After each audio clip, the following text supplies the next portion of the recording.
Hello, wherever you may be, and welcome to another episode of the tNb Gaming Podcast here on YouTube. Thank you very much indeed for tuning in and giving us a listen.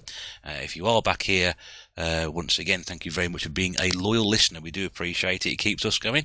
And if you're coming back once more, then we know that you're enjoying what you're listening to. If you stumbled across us by accident, do give the podcast a listen, and you can always check out all the other episodes that are up in the channel section here on my channel. I am the Retro Bear, speaking to you live from the Gaming Pantry, joined once again remotely by three members of tNb who did talk about gaming.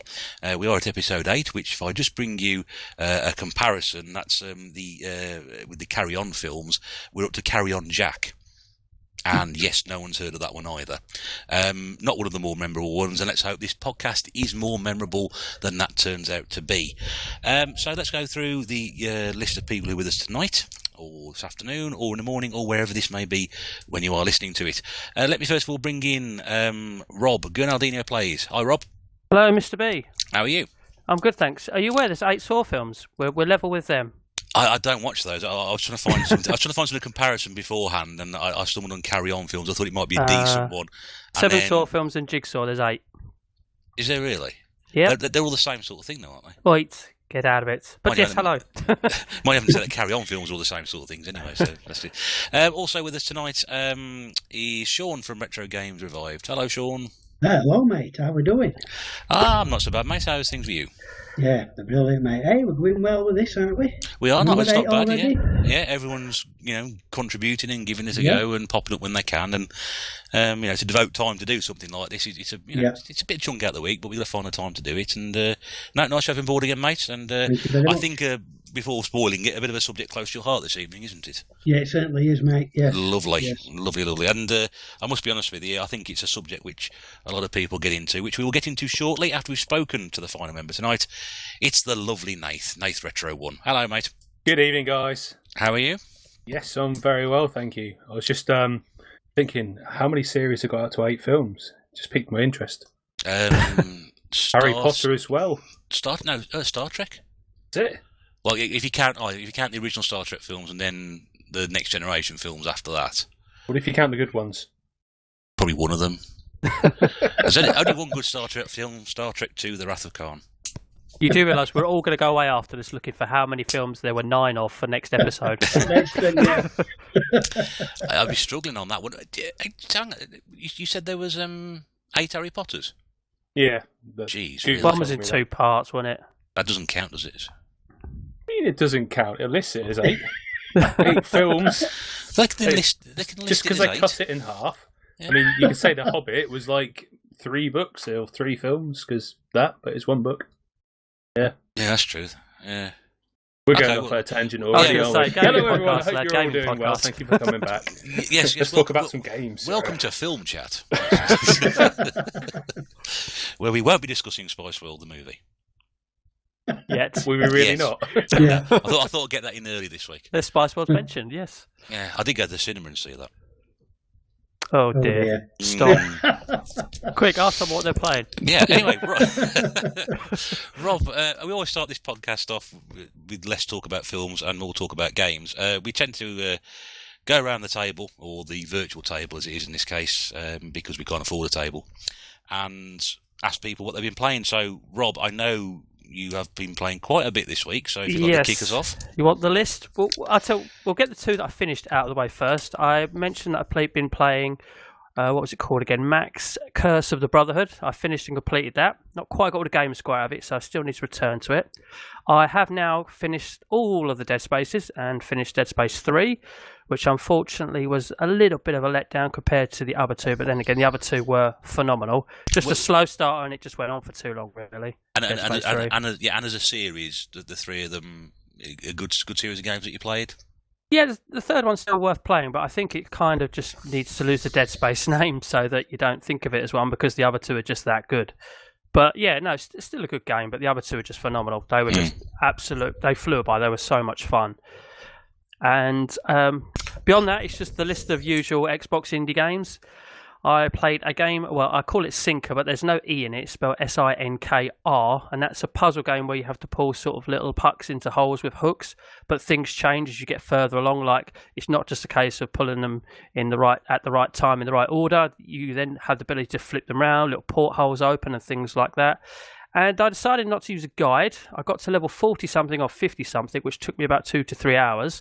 And then the last 10 or so levels took me about another 2 to 3 hours. If I'd used a guide, I could have got it done in 40 minutes, but there we go. I also played a run-and-gun game called Gun Crazy. They really went all out with the name there. With a long night at the office. That was fun. I mean, got all the game score in about 20 minutes. That wasn't hard at all, but that was only by playing a fraction of the game. It was actually a good game. It's a shame that they don't encourage people to play it longer. That one wasn't too bad. Kind of more 16-bit style than 8-bit style, I would say, on that one. Played a very bad game called Invert, unfortunately. That is 8-bit style, where you do invert the level between colours to obviously progress and things like that. It was just a bad game because there are other games that have done it much, much better. Are the games like inverted? Is it got like inverted control on it? No, it's not inverted. You literally press a button to change the colours of the platform so that you're able to use them. If you get what I mean, as you go along. It's a good premise, and many games use it and do it well, but this one just really didn't. But for your gamer score wise, and between an hour and 2 hours, job done. Played a very good puzzle game actually called Active Neurons. And it's, I think it's a concept that's been done before. You're a little square. You've got to get the square into a hole within a square. But it's one of those where if you press left, you continue to go left until you hit a wall. Did you say square into a hole? You get square into a square hole, and you're inside a square. Sorry, I was thinking, that's physically possible. All right, and then you've... the laws of physics don't apply to this indie game. We'll just make a game where you just put random objects into things that don't fit properly. But no, it's one of those where if you press left, it keeps going left till it hits a wall, and there's random little bits of walls in the in the square, and so you have to use them to navigate around to the hole because it's in the middle, if you see what I mean. But honestly, a lot of fun. Again, they bring like portals into that and things that you hit and will make your square explode and die and sort of things that you have to avoid. That's actually a lot of fun. I haven't quite got around to finishing that yet. I've only been playing it for about an hour, but I reckon another hour or so and I'll get that done. And then finally, 2 proper full-on Xbox 360 games. One was because it was made available with Games with Gold, and the other one I'll bring up first is Left 4 Dead. Long time overdue in playing that. Still got to play the second one. It's absolutely fantastic. It's a lot of fun. I liken it to being in Far Cry 3 in the multiplayer mode. It's sort of them levels with zombies, but Rob, so there's lots of zombies. There's an amazing achievement on the second one where you have to carry this gnome all the way through the level and get on the helicopter with it. Have you seen that? I've seen that. Yeah, it's the most on ridiculous thing ever. It's on many ridiculous achievement list of the things that people will do for achievements. I'm not quite sure I want to do that. Carry a gnome through the level to the helicopter. You have to inject yourself with adrenaline and then play one of these games where you have to hit a paddle with a hammer and ring the bell, and then you win this garden gnome. And you basically have to hold it on the stage while there's all these ridiculous fireworks going off, while somebody else basically holds off a horde of zombies and then get on a helicopter to escape with your prize, which is a gnome from this fairground. Absolutely ridiculous. Yep. I remember trying to do it before. I don't even know if I finished that, but I just remember playing it and trying to do that achievement when I was like quite heavily into the Xbox, thinking this is the most ridiculous thing ever. It was so hard. We're only scratching the surface if you want to talk ridiculous achievements, trust me. No, I just remember that. That's my lasting memory of Dead Space. I only ever played the second one. Left 4 Dead. Yeah, because you were talking about Dead Space. My bad. Left 4 Dead, yeah. I haven't even played the second one. I made an awesome game. Hello? Oh, no. He's gone. Oh, no. He's gone to get a gnome. He's got it. He's going to carry it throughout the podcast. Well, yeah.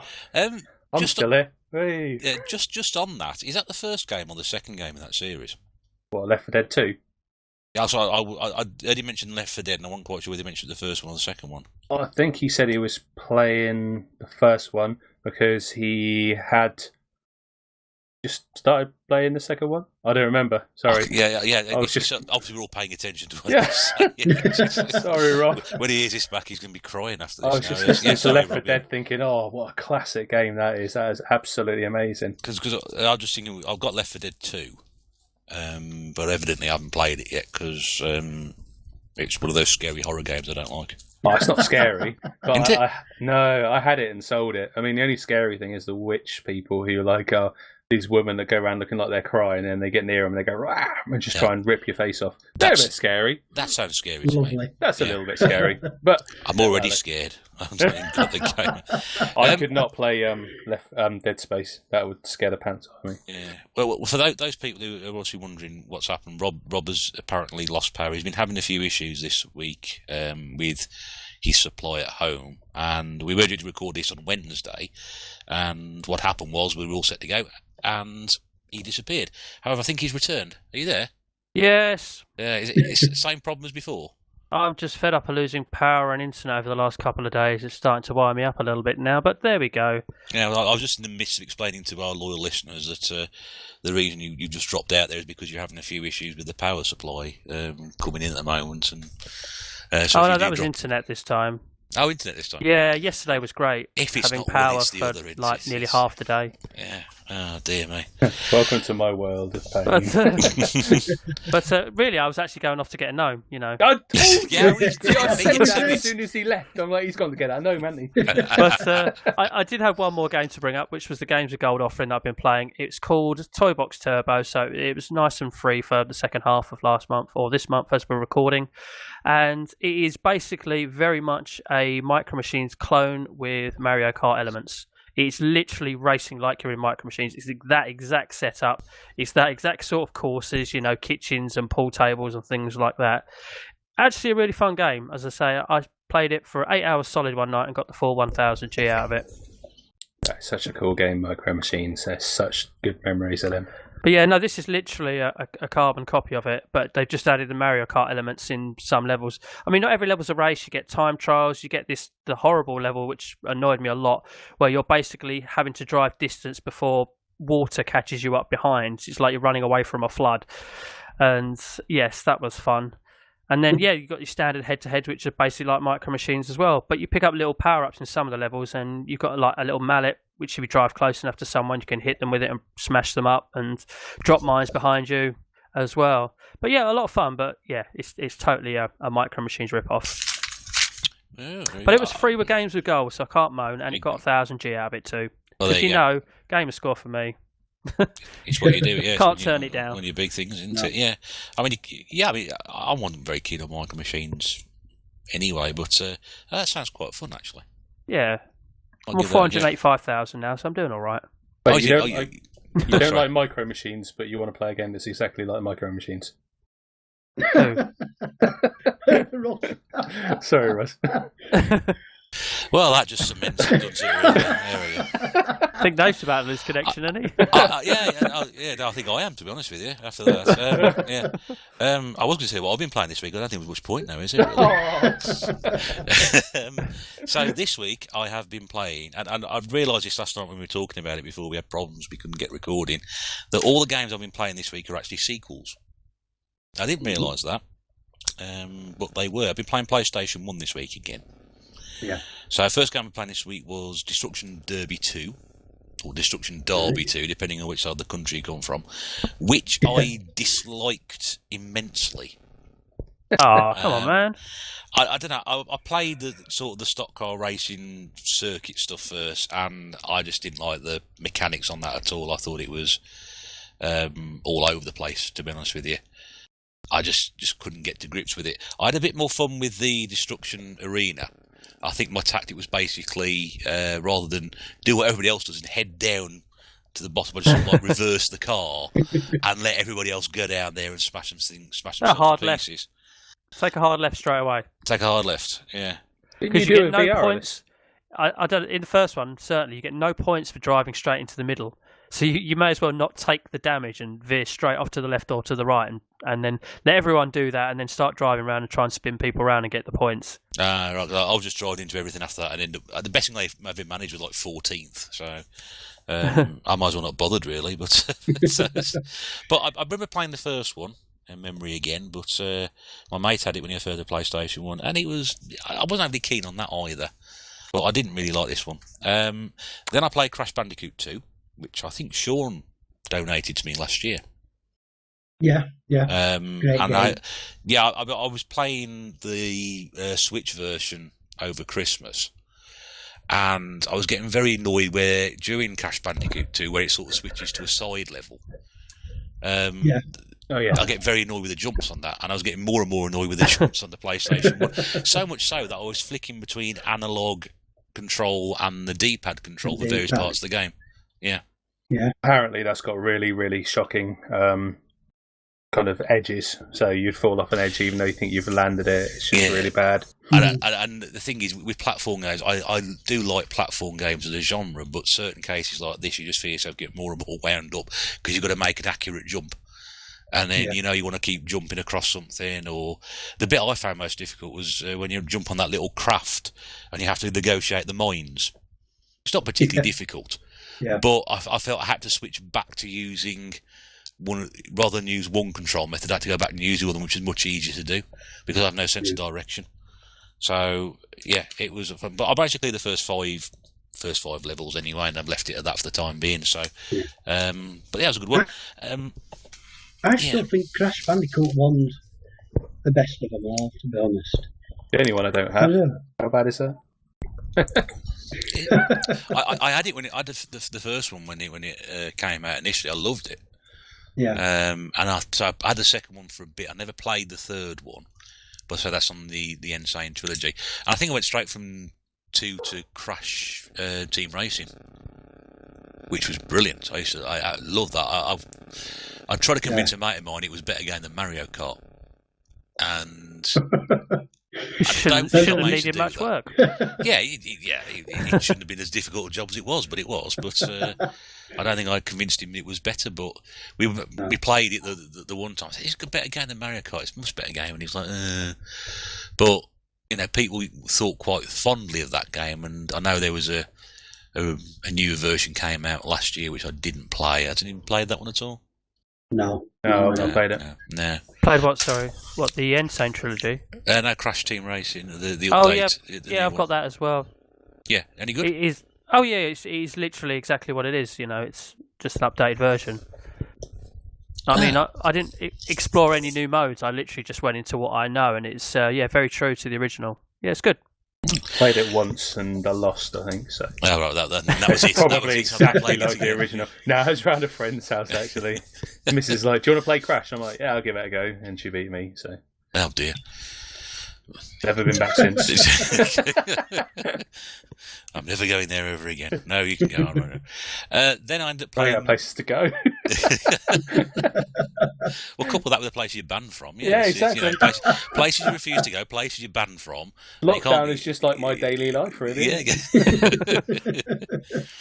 Third game I was playing this week was Moto Racer 2, which I can't remember.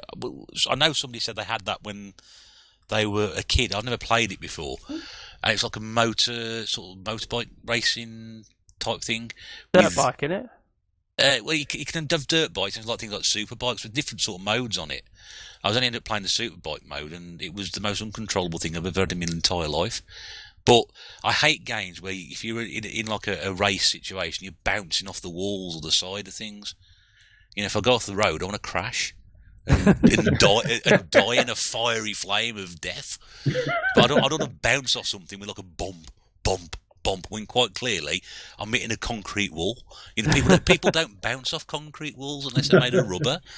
Hang on, you want really, don't you? Just like explode. Yeah, that's exactly it. That's exactly it. And the thing is, you have to move a fair old pace in this game because obviously the computer controlled opponents are all bombing it out flat out. So you can't just sort of like amble your way around and take the corners a bit slow. You've got to put your foot down, and I just couldn't control the bloody thing. So I did play it for about half an hour non-stop and got more. I thought I'm getting no better at this, so I'm just going to stop now. And then I dished out the final sequel this week, which was ISS Pro Evolution 2. Oh, right. And I used to, again, the ISS series I used to love on the PlayStation. I haven't played this for a bit, but despite losing to the might of Austria, I didn't get on too badly. But then I basically knocked Croatia out on penalties. So, I just love playing the ISS games from time to time. And I know we did ISS 98 a few months back on the on the video responses. But I do enjoy a good bit of ISS, and they're still very playable games. And I don't think you can find better football game series than that, to be honest with you. That's another topic for another podcast, I think. Oh, I can talk about football games all night. Football games, yeah. It'll be a very select audience, I'm sure. It's just me and Rob talking about it. So that's my games this week. A few more than usual, but I have made an effort this week to try and get some games under my belt. Nate, what have you been playing this week? So I played a couple of games. I've mostly been playing Animal Crossing on Nintendo Switch, which, considering it is an absolute kids game and really quite straightforward, I've had to send Pete a few messages to say, how do I get the shovel? How do I get across the river? How do I make a good axe? And he's like, oh. So I've been harassing poor Pete to actually ask him how to get these things. It turns out you have to give bugs to a raccoon, and then he'll give you a recipe to make an axe out of a rock and some twigs. There you go. Do you know that's sound advice? I mean, always ask raccoons for anything, because exactly. They sort of incidentally, why you said that's why Pete's not here tonight, because he said his Nate's going to be there, and he said no. I said yes. He said I ain't coming this week. Then I've been speaking to him all bloody week about this bloody Animal Crossing. Him and his bloody raccoons. I just keep trying to go to his island. He won't let me in. No, and I've been upgrading my house. I've been planting some things and cutting down trees, and you're still talking about Animal Crossing here, right? Yeah. It's It's just quite a chill game, actually. I mean, like, you can weed in it. I don't want to go outside and weed. No, nobody wants to go out in the garden and weed. But when you're doing it on Animal Crossing, it's like, spend half an hour picking the weeds and planting some flowers. It's one of those games. It's one of those games you need the time like that to put into it to really appreciate it, isn't it? I would love to spend a lot of time playing something like that. I don't keep time and what have you, but it would be impossible to really sort of get into it at the moment. Yeah. And hopefully, if I do, get a bit of spare time at some point, I'd really like. Because I've got, I think, the Wii version. Yeah, that's gone up crazy money now. I know. I was looking at the prices last. We'll talk about that possibly another time. But that was a bonkers price I was looking at last night. So that's one game I'd really like to get into and play a bit of time on. And it sounds like the sort of game I could really sort of sit there and just immerse myself in, like you've done this week. It is proper chill, because like when you're locked in your house and like you're stressed out with work and something like that, it just kind of, you don't have to put kind of a lot of thought into it. Are you talking about Animal Crossing now? Yeah. You work as well. No, when you're stressed out by work and that, you just like play a game like that, it'll proper chill you out after work, and there's no kind of like stress or anything like that. You just do what you want, and that's quite a nice thing about it. And actually, like, everyone's kind of loving it from lockdown. Those who kind of like get it and that, yeah, absolutely. So that's the game I've mainly been playing this week. Quite a lot of fun, actually. I finally managed to get a copy. It's been out of stock everywhere for ages. And in stark contrast to that, I've been playing Volgar the Viking, which that takes away all your stress. Volgar will certainly make you the most stressed out person in the world. I think I've not even got to the first boss, to be honest. You get to one point and you just keep dying there. It's like, how the hell do I do this? So I haven't got killed by a bee. Normally, I'm going to say, weren't you warned about this game last week? Oh, yes. I think I got past the bee that Pete was on about. But, what killed me? One of the lizard men. Yeah, there's lizard men. Probably one of him who killed me. Absolute. Insert beep. Just jump on you and spear. Absolutely hate him. It's so... If you kind of know the patterns to it and you get that kind of like muscle memory down, then you'll be fine at it. But until you get like the patterns down, it is just death after death after death. It makes Dark Souls look like Animal Crossing. I'll put it that way. There you go. There's a crossover I'm waiting to have. Dark Animal Crossing Souls. Dark Soul Crossing raccoons. Yeah, the raccoons with the axes. Yeah. And is that it? Yeah, I haven't played anything else. It's Streets of Rage is out this week, and it's Streets of Rage 4. Oh, I really want to play that, but are you going to be getting it, or are you going to hold off for a bit? I'm going to have to hold off because there's something I want to get more, and yeah. Is it some nappies for your babysitting mama doll? Oh, for goodness sake. How did I know that was going to come up again? So I've got a giant list of stuff that's come up over the previous 7 weeks. I'll just pull that out. Yeah. My daughter loves that game.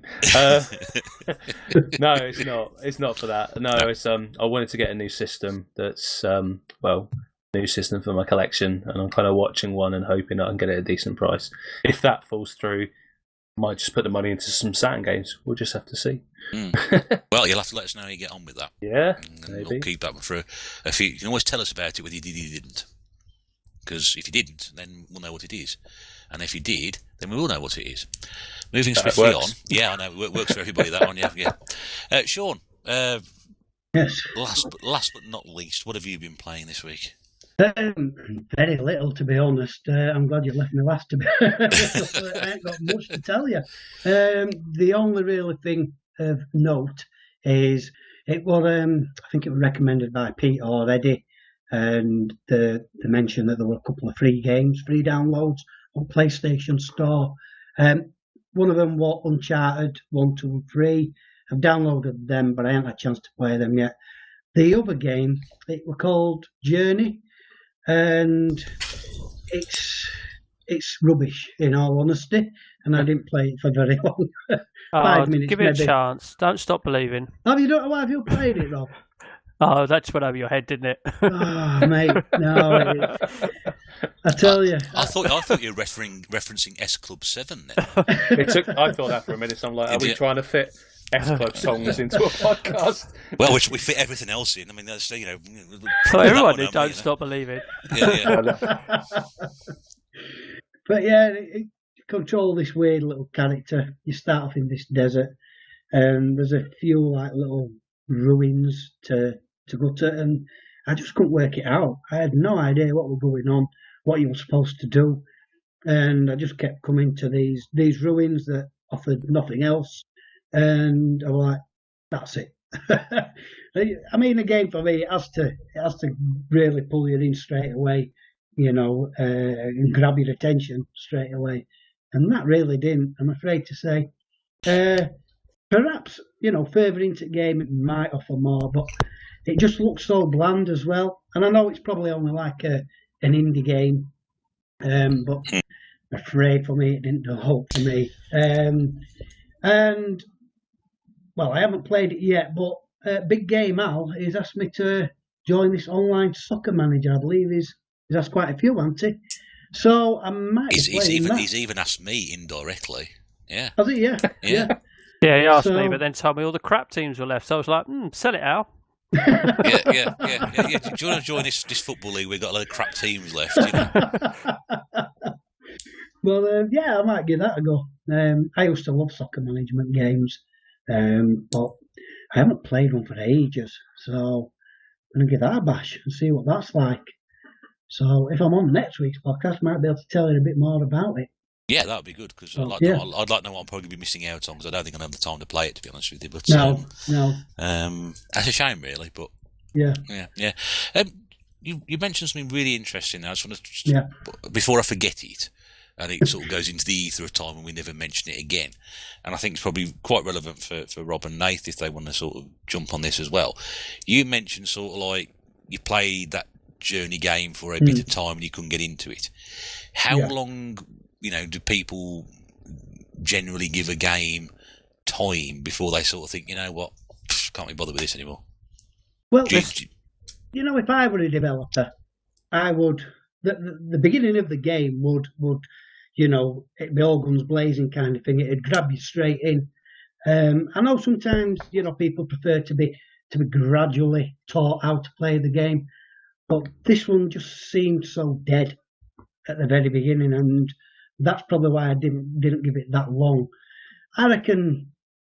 I mean, certain games, like I said, they'll do like a tutorial or kind of thing and slowly ease you into it, but me personally, I'd sooner them, hit your ear and grab your attention, and that's what keeps my attention span.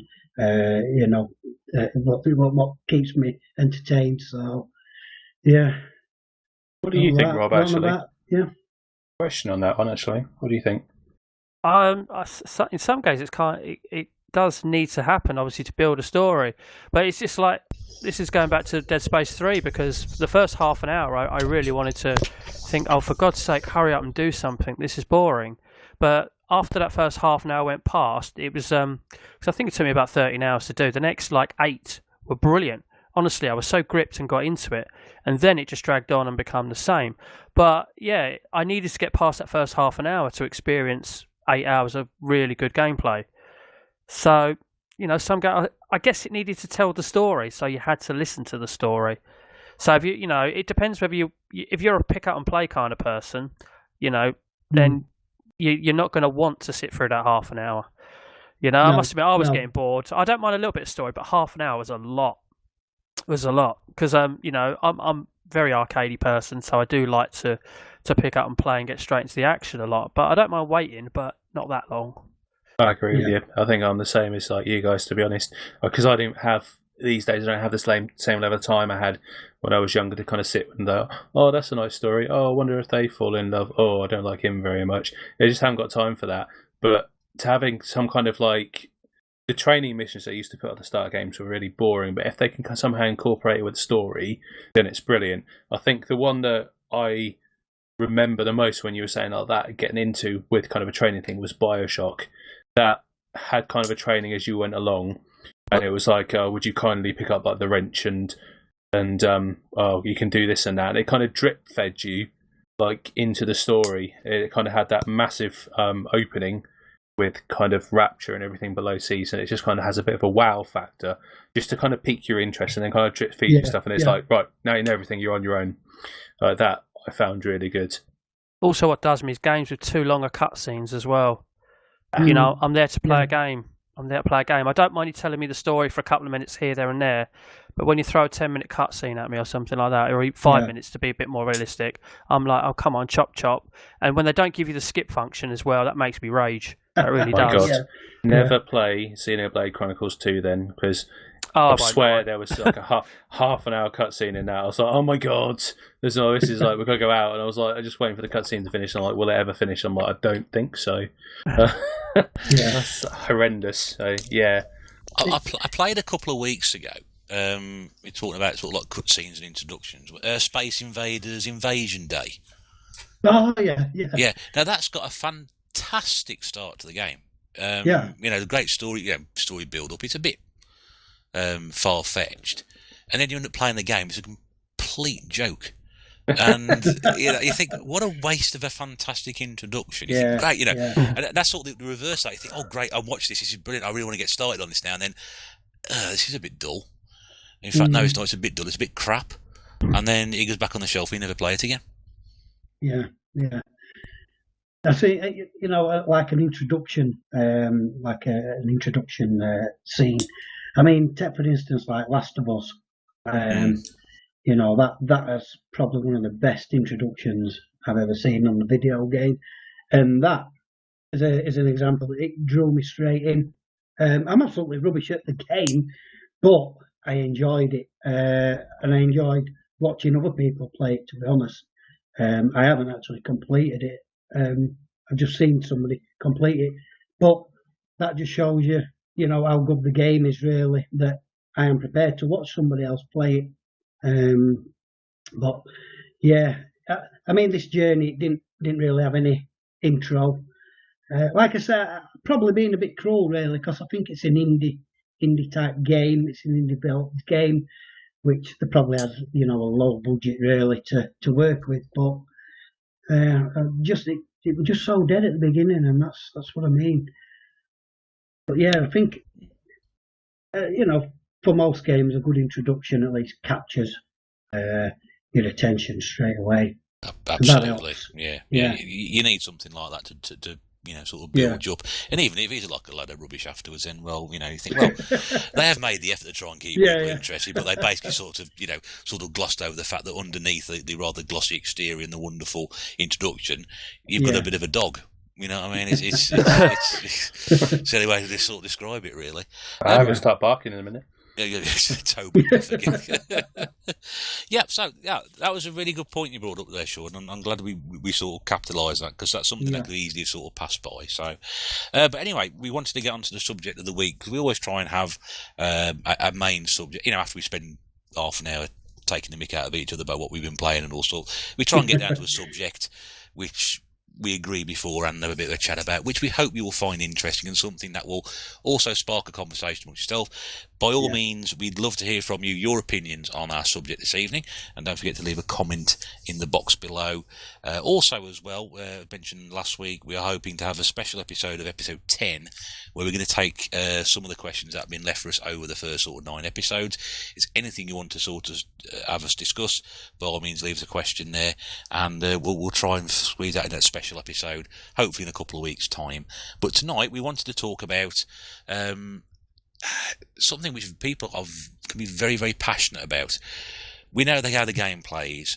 We know how the game feels when you're playing it. We know how the game looks. But how does the game sound? Specifically to do with music used in games. Whether it's title tracks, whether it's in-game music, whether it's high score table music, which just made me think of another one, actually, what I've just mentioned. Music in games is a very, very important part. And for some people, it's a very big passion. So that's what we're going to talk about tonight. Sean, would you like to kick us off? Because I know this is something that you really are very interested in. It is, mate, yes.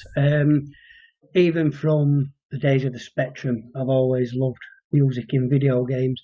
Even to this day, I'm playing game music every single day. Mainly 8-bit music. And this is the point, really, that the initial point that I wanted to bring up is how, like, old 8-bit tunes from games, they still stick in your head. You can relate to them. You can remember them.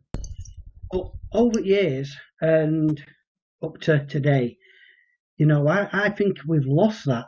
I mean, there's not many games I can actually reel off the tune in my head to. The latest games. And I know that's because of, the evolution, I suppose, of how video game music has evolved. And it's like Nave picked up on, back then we had tracks that were only maybe 3 or 4 minutes long, and they repeated, and they got stuck in your head. Nowadays we've got tracks that are, they're orchestral, and they can go on for, a long time. They're a lot harder to remember. You don't see anybody, walking around humming the theme tune to Final Fantasy VII, do you? The same way that, you sort of end up whistling something like Ocean Loader or something like that. Really, yeah. I know what you're saying. Yeah. I mean, I reckon every single one of us in here know the Outrun theme tunes. They know Space Harrier theme tunes. You can play it in your head. You whistle it, hum it, or whatever. But like you said, but nowadays, I can't anyway. I just can't seem to remember the tracks because they're just so vast. Like I said, they're so orchestral. They kind of get lost really. But yeah, it's just it's intriguing, to think that back then, I mean, could you even name a composer nowadays? I don't think many people could. Yeah, back in the 80s. Tchaikovsky's been dead a few years. I think that sort of springs to mind. But no, I because I know what you're saying, because the era that we come from and what we grew up with, we could probably and I'll let you do that if you want to reel off some of the the great sort of composers of 8-bit music. But you're absolutely right. I mean, there are people out there designing games for music now, but not being of that ilk, I certainly couldn't name any. Boys, anybody else at all? Or Austin Wintory from Journey.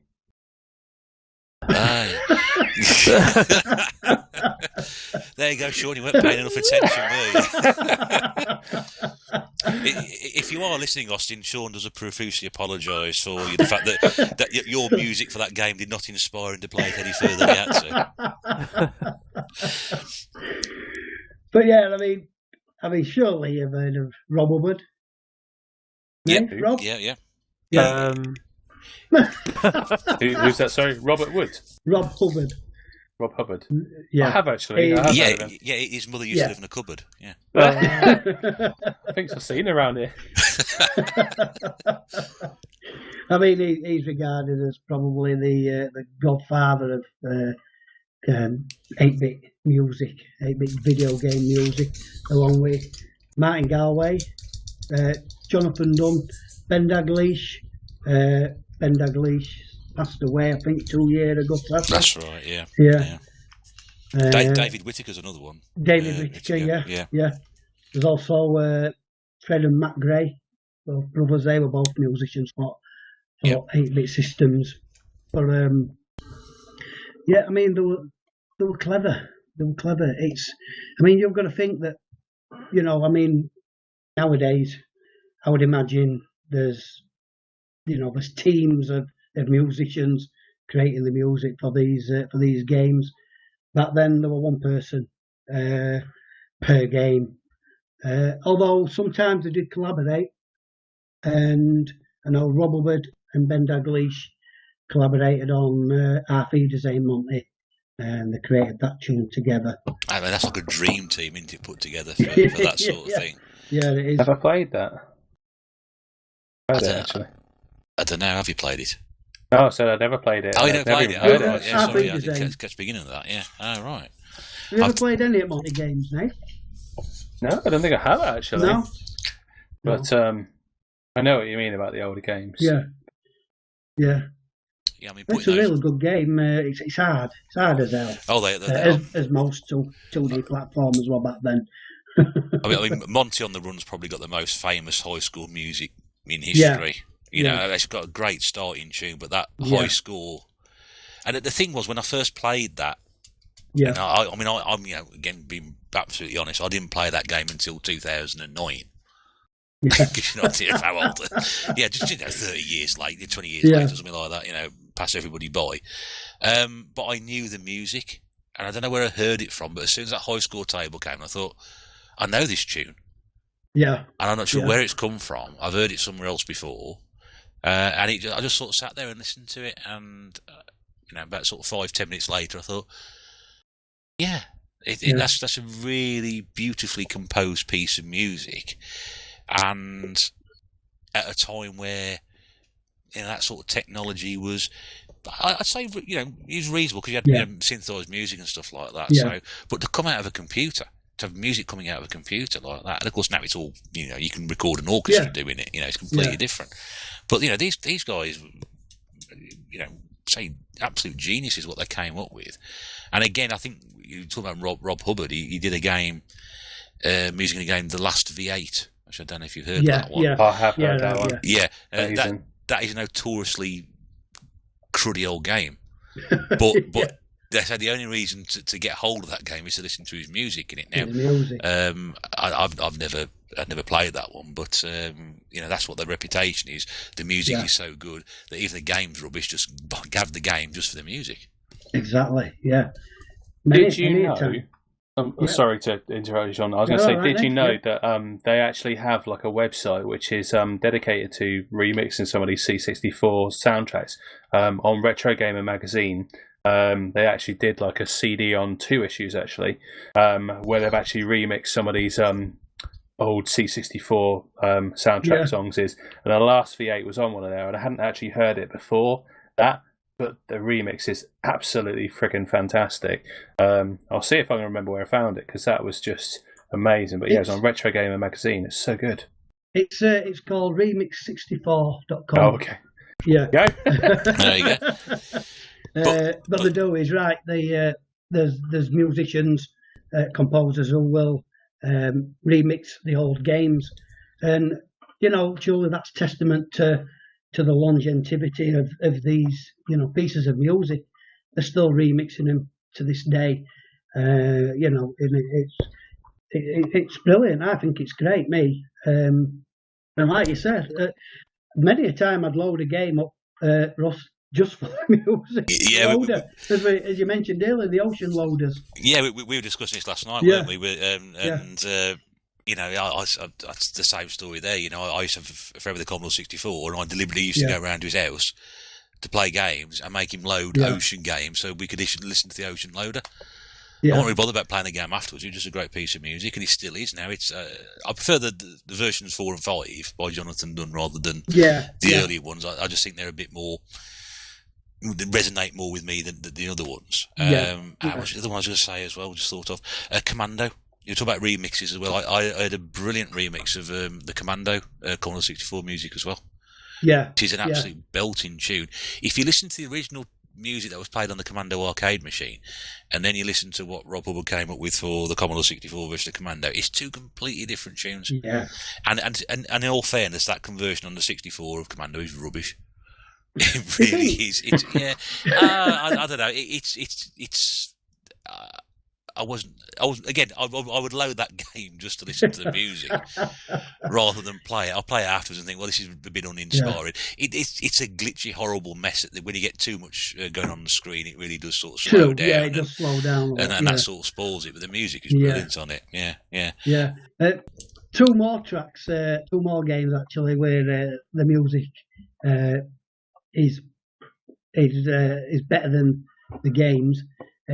Knuckle Busters, that was a Rob Hubbard track, I believe, and Chimera, that was a Firebird budget release, rubbish, but the soundtracks, you know, they're just brilliant. And going back to this, where you're saying the Commando tracks, the arcade and the C64 version, do you think the C64 version is better? What, than the arcade original? Yeah. Oh God, yeah. Yeah. I mean, they're worlds apart, but that 64 version improved on it tremendously. It took it to a completely different level. So now that people don't remember the game, they now remember that. Oh yeah, I remember the music on the Commodore 64. So that's sort of taken a lot. But you listen to the original arcade music, you go, God. Thank goodness me, you sort of caught your own version of this, because it's terrible. It is, yeah. It's like Bonjack, that were different to arcade, but a lot of people prefer the Commodore 64 version. Ghosts and Goblins, that were a track by Mark Cooksey. Again, I think that's better than the arcade soundtrack, in all honesty. But it's just examples. I mean, the Commodore used, for them that don't know, used a SIG chip. It's what we call the SIG chip, which stands for Sound Interface Device. It were a free channel audio output, and honestly, sometimes you won't think that there's only 3 instruments, if you like, playing at once. It does sound like there's more. And again, going back to what you said, it's clever composing. How they just add, a little instrument in between, a fraction of a second on one of the timelines, on one of the channels, and with it just going so quick, your ears aren't really able to distinguish it separately. It all just sounds as one, and sounds like there's more instruments playing than there actually is. Yeah. Really, it's really clever. It is. I think also as well, with the C64 stuff, people do remix that and they make dance versions of it, and and they will use, won't sort of like use their own instrumentation. They will use actually the original track and remix it, and it doesn't sound out of place and anything that you would hear anywhere else. Nice to bring you in on this. I mean, in terms of sort of music that you associate with games, or part of it for you, what would you sort of say was something memorable, something like that? Yeah, I mean, for me, I wasn't really I never had C64, and I had a Spectrum. I don't remember them being particularly any good soundtracks on the Spectrum. I mean, Minor Willie didn't exactly have the best soundtracks, unfortunately. But I agree, there's some real cracking soundtracks which are just so much better than the games, and just hearing them today, like, you are transported back to it, and I really think that it's lacking in modern gaming an awful lot. I mean, there are games that have it. I mean, the ones that kind of, some just inspire me because they have it, like the 8-bit music. Some games have an actual soundtrack which is absolutely gorgeous. You can just listen to it for ages. It's proper chilled. For instance, like when I think about the 8-bit kind of era, I'm probably more thinking about Nintendo games when I think about that. And for that, I mean, staying away from your Marios, things like that, Mega Man, that has to be one of my favourite soundtracks like of all time. The Mega Man ones, they are just absolutely amazing. You just find yourself humming them for ages. And like Castlevania Vampire Killer from that is it's one of the greats as far as I'm concerned, and that's been just remixed so many times from that original score to future games. You keep seeing it like recycled and redone because they're just trying to improve on the original one. But just the original, when you realise kind of how basic it was, to look back on it really kind of makes the game and kind of sets the game, and it's a reason to buy it. And it's a reason that, like, you know, back in the day when we were younger, they used to have like games and they would have like graphics, gameplay, music or sounds. That was like one of the things out of 10. It was like out of 10, that would be one of the high things. You don't see that anymore. It's just like a percentage thing. It's classed as a whole. Whether or not that's because games have moved on so that now music isn't such a big thing over kind of special effects, and that they really had to squeeze so much into that little cartridge. I think music adds something to it at the end of the day. I mean, you need it there as an accompaniment to the game, so you're enjoying it, and you can associate that with, you know, a good game if it's got good music to go with it. And sometimes they take the bad game, you know, terrible game, but great music to it, as we mentioned earlier. But with that, I mean, there's things like that. I remember Donkey Kong Country, I think probably the second one, or was it the first one, on the SNES, and that just had some of the most beautiful like music to it, like the Aquatic Ambience, I think, is one of those songs that just is really well done and really chilled out.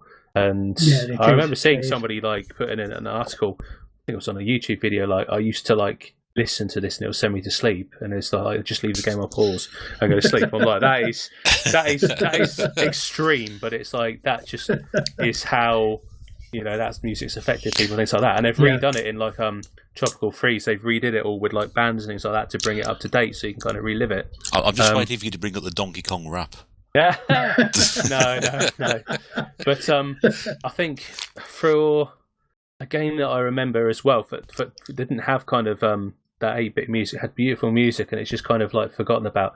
The Sims, that had amazing music on for the game. Does anyone remember The Sims? I remember the game, but I don't not the people. No, same here. It's check it out if you have a chance, because it's piano music, and while you're like building, putting the house together, it's all kind of operatic music. Some of it's piano music, absolutely like so in its place in that game. Absolutely beautiful to listen to. But yeah, like some of the game music like they've done, I haven't heard a lot of it since, whether it's been like either a reimagining of some of those things or not. But then again, actually saying that, bringing it to kind of like through the ages, things like that. Let's say staying with Nintendo, because I kind of know more about that. You've got like things like Splatoon, the music to that. They actually have concerts where they will actually play that, and like the Zelda Orchestra, where they've got an orchestra to play the music from that. So it obviously means an awful lot to some people that they just like put it to that extent to actually make a concert out of it. Oh, it does. Yeah, I've seen that whole sort of thing, all you know, videos of that, and you can listen. You know, some of it you don't recognise, but something is instantly recognisable. You know, when they play the Sonic tune, for example. Yeah, absolutely. Green Hill Zone. It's like, this works. This shouldn't work. Why is this? Why is there an orchestra playing this? Yeah, it's brilliant. It really or is. On the piano. Yeah, but I love things like that, and just for me, some of the best music is probably the Racers. Sega Racers had some of the best music for me. Like Super Hang On. I think is probably one of my favourites. Or Outrun is just it's on people's like top 10 lists all over the place, rightly so as well.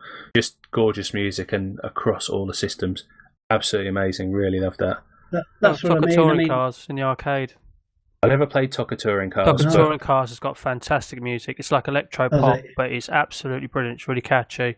But just going back to Sonic quickly, I would say I know Green Hill Zone is quite iconic, but Emerald Hill Zone in Sonic 2 is even better. Absolutely love that. See, absolutely love that. I love the music in the Chemical Zone on that one. Oh, yeah, that too, yeah. I first heard that, I was like, wow, this is just so Scrap Brain. Best Mega Drive music, if you ask me, the original Streets of Rage, hands down, can't beat it. Cannot beat it. Yeah. It's absolutely superb. Did anybody, when they played that originally, when they turned it on and the sort of the story comes up and then the music sort of kicked in, did anybody else think Enigma? Sadness Part 1? Know what you're saying? I'm not familiar with the song, so I can't. I know the song you're on about, but Enigma gun you're on about. The thing that impressed me with that game is when you come to the boss and the music changed.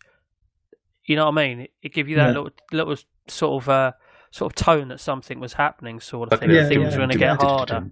Yeah, you knew that shit was going on. Oh, sorry. 8 weeks. We've managed to get through it. 8 weeks. And then... No, Pete was did it. Sorry. God. Oh, dear. But personal favourite is going to have to be... it's got Streets in the title, Street Fighter 2. Just every stage music is awesome. Every stage music, I love it. The intro as well is iconic. And you select. Character select screen as well, yeah. I mean, totally. I've got to be honest with you. My ringtone on my phone is Ken's stage music. I absolutely love it. Yeah, absolutely love it. One of my favourite songs in gaming. That's what I mean. I mean, like Street Fighter's quite an old game now, but that's something that you're stuck with. You remember it. You've got it as your ringtone. And in my opinion, you don't see that much nowadays with modern games. I mean, I suppose it could be a generational thing, because you were talking about, obviously, your 8-bit and your micros and stuff like that, and you probably noticed I was very quiet because I had nothing to offer. But, see, my nostalgia period is the 90s, certainly home consoles and arcade. I mean, everyone knows the intro to Daytona and the Rolling Star, as you're about to go, as well. It's amazing. That wasn't you, was it, originally? No? Was it that good an impression? Funny, I forgot to mention, by the way, I've been playing some of that this week as well. Yeah, it's got an Xbox Live Arcade port, and I've had it for years. Yeah, loved it. Absolutely. I have to roll on to next week now. No, I brought it up now. My list is long every week as it is. But I'm just going to drag it back a bit. Obviously, as music in games has progressed through there, are we surprised it took us long to sort of get very good arrangements of music in there? Because don't forget, over the years, and I'm going to sort of pick on a couple of things like the WWF games. When you sort of listen to those and the entrance music of each wrestler, it was like, it's a bit of a crappy version of this, isn't it? Really, that sort of thing. But obviously now that's sort of taken for granted because you can do that. So, what's going on there? Someone. I think Toby just asked a question. That wasn't Toby. It wasn't Toby, no. Was it your baby? No, they're asleep. Baby needs feeding. Hang on, I'll be back. I'll disconnect in a minute. All right. But, as technology's advanced, obviously the music has got better. Yeah. So, are we surprised it took as long as it did, or... Yeah, I mean, I still think there's a couple of examples that are a lot more closer. I mean, the one that always springs to mind that I love as well is Bayonetta as well. That's got great music in it as well. But a lot of that is from actual songs as well. And but you're right. I am scratching for modern day music that really jumps out and sticks to me. Even some of my beloved franchises don't really have the memorable music. You probably play more modern games than I say most of us here tonight anyway. And you probably be in a better position to answer that question. I mean, with your knowledge of sort of older game music, is music in games better now than it was then or not? I'm more last generation. I do play somewhat. I'm more last generation, and that is what I'm actually thinking of, and I am struggling. I must admit, I am struggling. Do you think it kind of changed when they started actually putting actual songs in games, like in the actual soundtrack, actual like released Crazy artist Taxi. songs. Yeah. Yeah. That's Crazy actually what I was Taxi, thinking. yeah. I was Yeah. just wondering because when I think it was around that time when things like that, I can't remember much beyond that where it had its own kind of soundtrack that really was music specifically written for the games. I mean, there are obviously games out there that have some stunning soundtracks. I mean, one I remember is like Machinarium on the PC. That's got a beautiful soundtrack for as a point-and-click game. But I don't know if there's around that time because everything just was in that era. It just had to have its own like soundtrack because it had a licensed band doing it. Whether or not expansion on the disc got greater and they could fit more on there, I don't know. I think, to be honest, sorry, Ross, No, go on, Sean. Go on, Sean. Go on. To be honest, you could say that the introduction of the CD-based games started moving away from chip tunes, if you like, because obviously CDs can hold a lot more data. They could hold like songs, by bands, and we saw that, didn't we, with GTA, Loaded. Yeah. We had real life bands, as part of the soundtrack. So yeah, it's probably from that era really that things gradually moved away from, like I said, I suppose chip tunes and memorable tunes like that.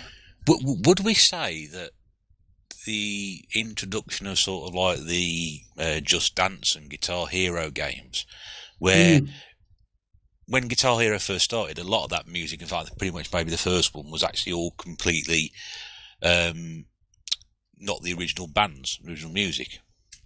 And then as that series has progressed more and more to the point where now that is complete those sort of things, and sort of like Just Dance, you're dancing to mostly real soundtracks. Would those games have been as successful a series as they are now had that not been possible? Had they been using generic tunes or sort of third party knockoffs, as it were, I suppose the best way to describe it? Would those games have been as successful had they not got the proper official original tunes in them? I don't know. No, definitely not. No. Although Guitar Hero did have some sound-alikes rather than the actual songs, but some of the licenses they did have. Yeah, the series started mostly as sound-alikes. I was trying to say them, sound a lot better than generic tunes. But yeah, I'm of the opinion that if it sounded like it carried on doing a sound-alike all the way through, those games wouldn't have been as successful.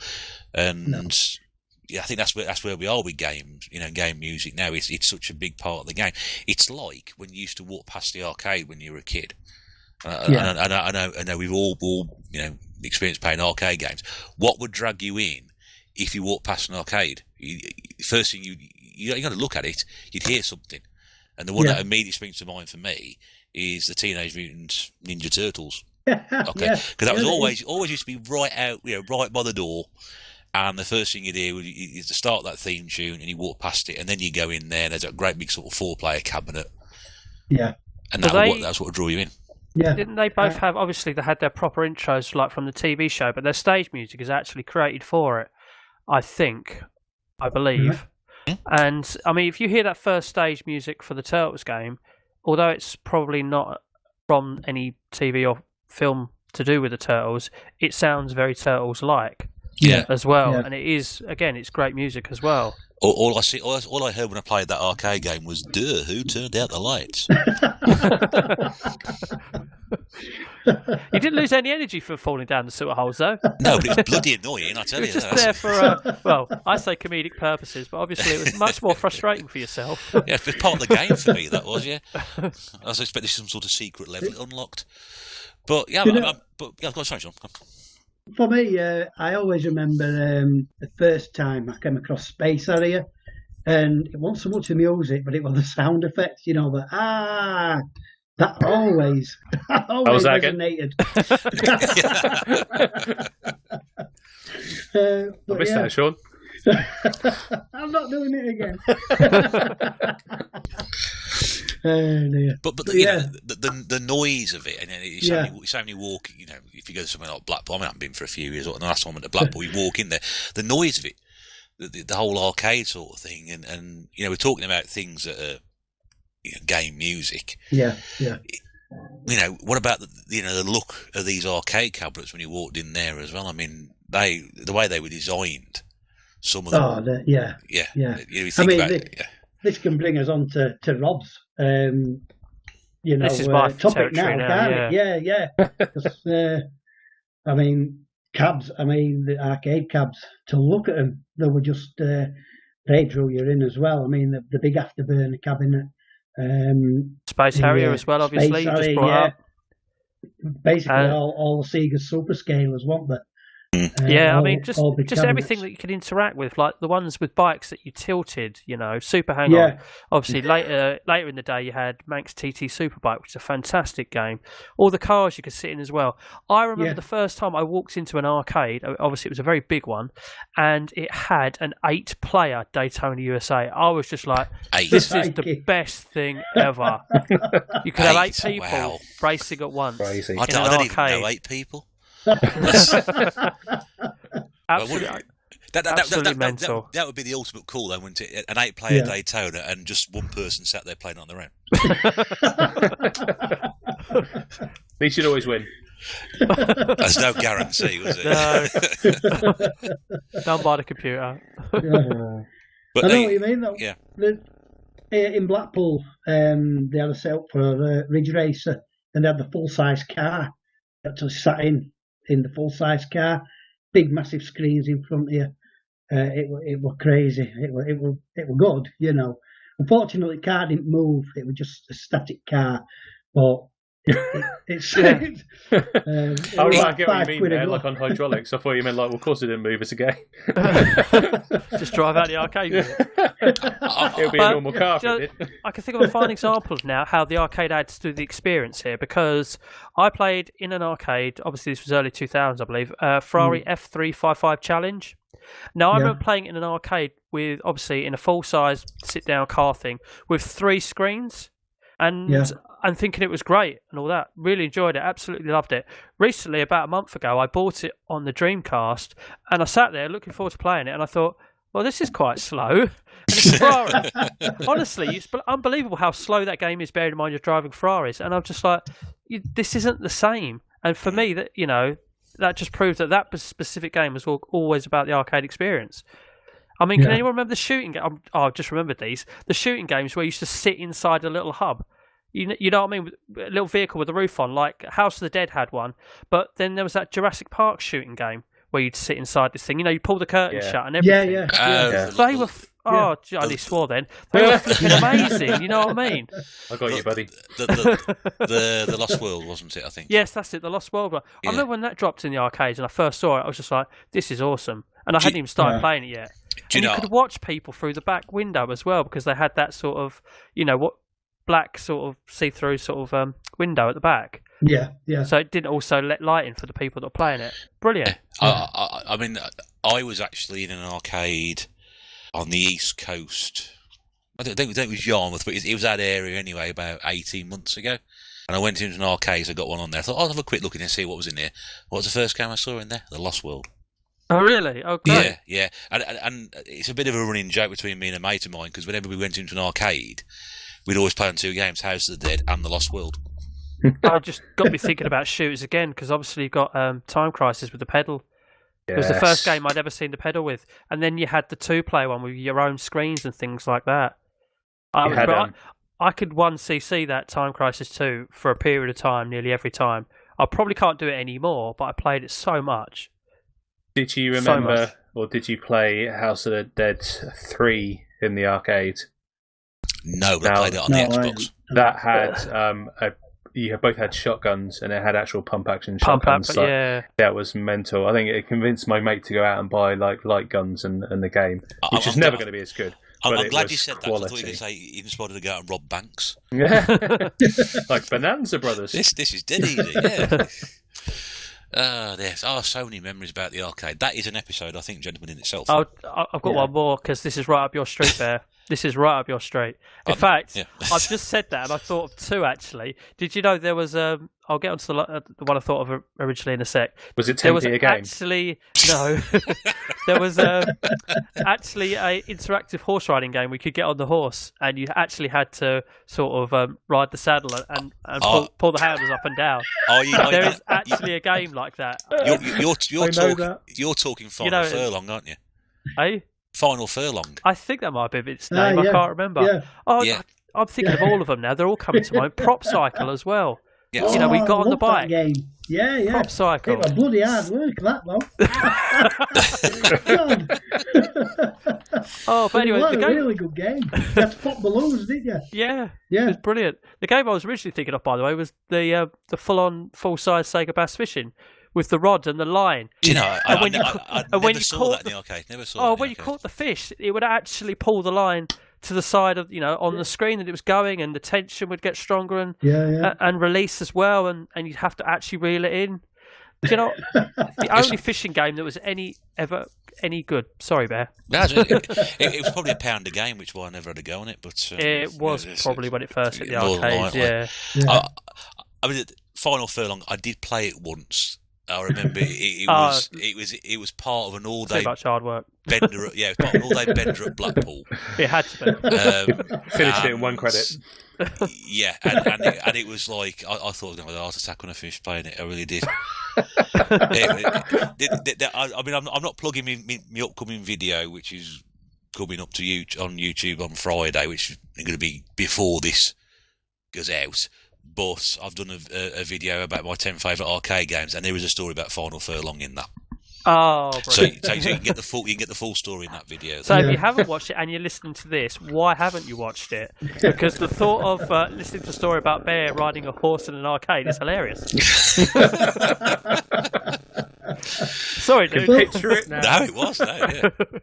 Dave, can you remember the arcade club in Leeds? Wasn't there something where there were pigs? You had to. Well, how can I put it? I think I know what you're talking about. Thrust pigs. What? Stand behind these. Have I made this up? Yes. Potentially. I don't know what you're talking about now. Stand behind these pigs, right? And you have to push them forward. Have I dreamt this? Or what? Am I just making an idiot of myself? I don't think I saw that one. Oh dear. Well, I'm going to have to look into it now. Yeah. What's that game where you push pigs? If the RSPCA are listening, I can provide the details of Sean if you just want to make some polite inquiries as to what he's doing about pushing pigs, and indeed what he's pushing into pigs. I've really got no idea. I've no idea. You don't want to Google that either. No, I wouldn't. But Arcade Club was amazing. It was it's just sensory overload in there. If nobody's gone to one, I absolutely recommend it, because you spend all day shouting, you lose your voice, you don't realise you've lost your voice because it's so loud in there you can't hear anything anyway. But just the sounds of the arcade, it is just sensory overload. Just all the images, all the cabs, they look absolutely beautiful together. Just brings it all back, doesn't it? Yeah. There was a ridiculous one with a drum in there, Sean. I will have you on that, where you had to bang a drum. But I can't remember what the name of that is. The whole sort of the sound of the arcade resonates with so many people of a certain age. Yeah. You associate with your childhood, you associate with happy times, and just even the sight, the smell, the sound of it, it all falls into one, and it just brings it all back. It's literally walking inside of one, even down to the sticky floor. And the slight dinginess of the place as well. That's it, You know what? I think I found Sean's arcade thing. I was looking it up, and I was like, it can't be. It can't be. It is. I think it's one called a Poogie Race. There you go. I'm like, you can't be making this. Found it. That was very brave typing into Google, mate. I said that could pull up anything. Yeah. Oh my god. Yeah, this. If you could see this, obviously, have a look at it when you finish the podcast. It's just what the hell? What's it called again? Poogie Race, Poogie race. Poogie Race. Yeah. Guarantee what everybody's going to be doing in about 3 minutes flat. Yeah. Jesus wept. I mean, like, who thought that up? They must have had a lot of cheese that night. I got an idea, guys. Just hear me out. Hear me out. Yeah, it's the same people put that Madonna video together. Oh dear. It's a Welsh version that has sheep. There is. Well, I think on that note, that's probably a good point to finish, really. But we've covered some really interesting aspects now. I think we said arcade cabinets and arcades. We just barely scratched the surface, like we do sometimes on this. I've just thought of loads more. So there's an upcoming episode that we should get involved. And again, anything we discussed tonight, if you've got any questions or comments or anything like you'd like us to sort of bring up in future episodes or in response to that, then by all means, leave us a message and we'll try and pick those up and fit those in best we can. So I think we're done for the evening. I'd like to say to everybody out there, thank you very much indeed for your continued support of the podcast. We love doing these. I'm sure you appreciate and get the vibe each week from that, and we're glad that you do, and there is an audience out there for it, and we should carry on doing these for as long as people want us to do. Thank you once again for your support and for listening. Don't forget, Sunday nights at 7. That is when the new episode goes up. I've now worked out daylight saving time, so by the time that joke runs its course, it'll be time for the clocks to move the other way again, and then we're all over the place once more. It will be. We're trying to keep the premieres going, so obviously there'll be a bit of live chat on there. If you've not popped in when it goes up at 7 o'clock on a Sunday and you're not too busy, and the Antiques Roadshow is nonsense, nothing else to do, have you really? Pop along, join the live chat. Some of us will be there, and some of the regulars who listen to the episode will be there as well. Always nice to have people pop in and to interact that way. Thanks very much indeed to the guys for being here, giving it the time once again to entertain the masses out there. Thank you very much to Gernaldinho Plays. Rob, thank you. Yes, thank you very much. Take care, all. Okay, Nath, thank you very much indeed. Nath Retro 1. Thanks very much for having me. The man who pushes pigs in his spare time, Sean. Retro Games Revived. Thank you very much, mate. Yeah, very welcome, mate. I appreciate you bringing that up because that's going to get some mileage, believe me. And from myself, the Retro Bear, thank you very much indeed for listening. Do take care out there. Stay safe. And as always, bye for now.